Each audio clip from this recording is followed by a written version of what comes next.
მათს რეკლამის შემდეგ პირდაპირ ეთერში ბრუნდება განვაგრძობთ გამოშვებას.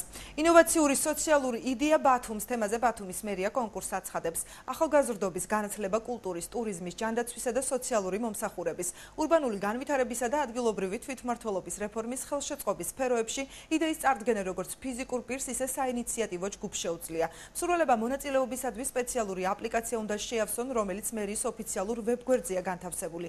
განცხადების მიღება 9 ივნისიდან 22 ივნისამდე იწარმოებს. გამარჯვებული დია სპეციალური კომისია 25 ივნისს გამოავლენს. ავტორები ფასიანი საჩუქრებით დაჯილდოვდებიან. კონკურს ბათუმის მერიის განათლების, კულტურის, ტურიზმისა და სპორტის განყოფილება პროგრამა ბათუმი კრეატიული ქალაქის ფარგლებში წელს პირველად აცხადებს. იდეა მიზნად ქალაქის საქმიანობაში მოქალაქეთა ჩართულობას და მათი კრეატიული იდეების განხორციელების ხელშეწყობას ითვალისწინებს. პროექტის პრეზენტაცია დღეს ბათუმის სახელმწიფო უნივერსიტეტში გაიმართა.